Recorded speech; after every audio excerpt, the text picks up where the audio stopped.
Hello everyone, thanks for tuning in to your lecture today.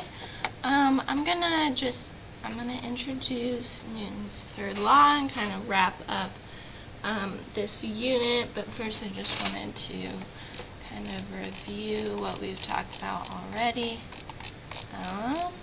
Okay, so we started off, first of all, introducing the concept of forces. Forces are going to be a push or a pull on an object. They're going to be measured in newtons. They have magnitude and direction.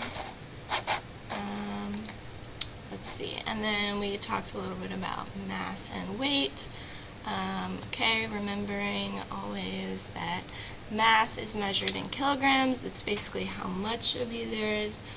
Weight we're going to be measuring in newtons, and that is measuring the pull of the earth on that matter, okay? And so you're definitely going to want to know the equation F grav equals mg. So the weight of something is the same thing as the force of gravity, and to calculate that you take the mass times little g, which on earth is 9.8.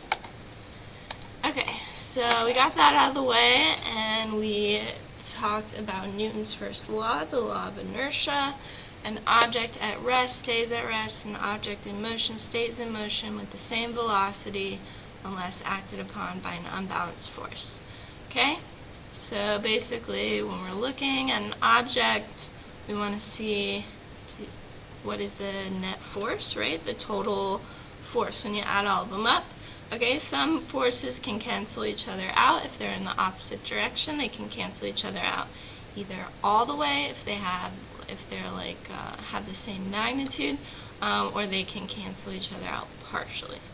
Okay, so it's very important when we're looking at an object to figure out if it's going to accelerate. We need to figure out if there is any unbalanced force, okay, any net force. Anything left over when everything that can cancel out does cancel out. Okay, so if everything does cancel out, the velocity won't change, meaning that there's no acceleration occurring. However, if there is a net force, it will cause an acceleration of some sort, so a speeding up or a slowing down of an object, right? We talked about inertia. What is inertia? It's basically a property of anything that has mass that says that that mass is going to be resistant to change in a state of motion. So some objects are going to be more resistant than others. So, for example, more massive objects are going to be more resistant to a change in their motion. Okay.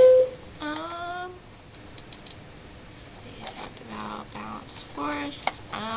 You should know how to calculate the force of friction. Remember, to calculate the force of friction, you would multiply the coefficient of friction, that's that weird U letter thing, and then multiply that by the normal force.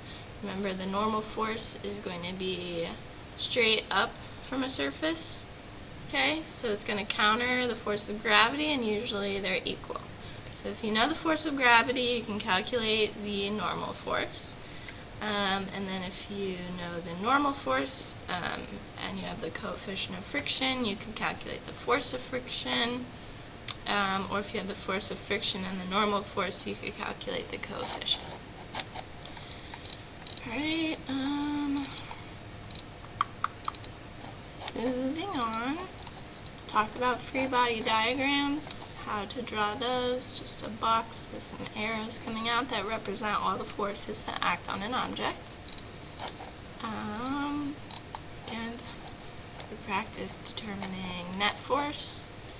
So if anyone's having trouble with that, please let me know and I can go into more detail with you. Let's see. We talked about Newton's second law. Okay, so Newton's second law is an elaboration of his first law. So his first law said what? That if there's any net force, unbalanced force, it's going to cause an acceleration. Okay? His second law says that that acceleration will depend on the force applied to the object and the mass of the object. Okay? So you can think if you applied the same force to a less massive object, then it would have more acceleration. Okay? A more massive object with that same force would have less acceleration. Okay, so you can use that equation to calculate any of those variables if you have the other two.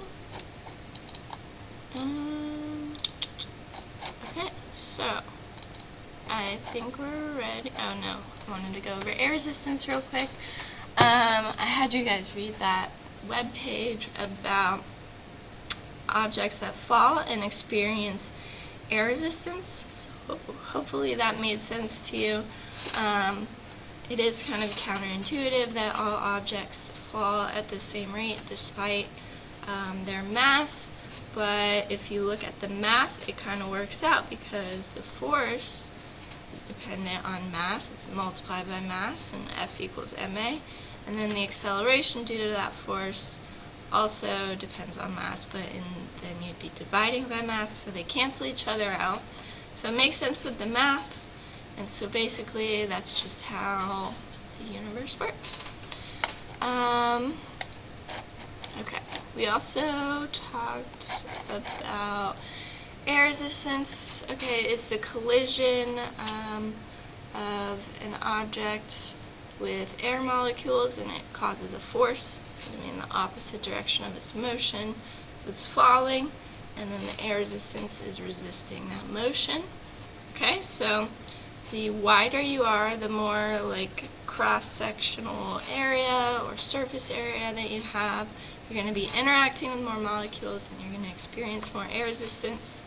Also, when you go faster, you're colliding with more air molecules every second, so that causes a greater force of air resistance on you. So if you are wider or if you are going faster, you experience more air resistance. Okay, so when an object is first dropped from rest, it obviously is accelerating downward due to the force of gravity. So it's going to be getting faster, right? And as it gets faster, the air resistance will increase. Eventually it will increase so much that it balances the force of gravity that pulls it down. So you can think if they're completely balanced in opposite directions, they're going to cancel each other out, so you'd have no net force, right? That's what we call terminal velocity, is when you're falling and your air resistance equals your force of gravity, and so you're not accelerating anymore, you've reached terminal velocity. Okay, so just to reiterate, just because that object that is falling isn't experiencing a net force does not mean that the object isn't moving. Okay, it was already in motion from before when it was falling, and then it achieves no net force, so it remains in that motion. It's just not speeding up or slowing it. Okay, so finally, without further ado, Newton's third law simply states that for every action there is an equal and opposite reaction. Alright, so every time two objects interact and one exerts a force on the other object exerts the same force right back. So it's going to be equal in magnitude, have the same amount of force, but they'll be in opposite directions. Okay, so everything that interacts in a pair that is equal and opposite, right? So one example in nature would be like a fish, how they push their fins back, right?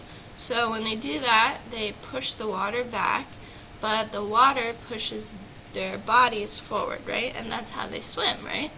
That's also how birds fly. They push down on the air, and the air pushes them up.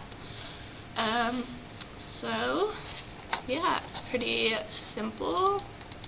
So I just have an example here. So it says, while driving down the road, a firefly strikes the windshield of a bus, makes a mess.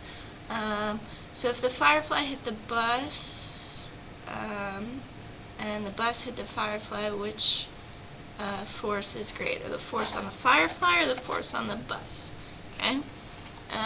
You might think that the bus isn't getting hit quite as hard because the impact wasn't as traumatic for the bus as it was for the bug.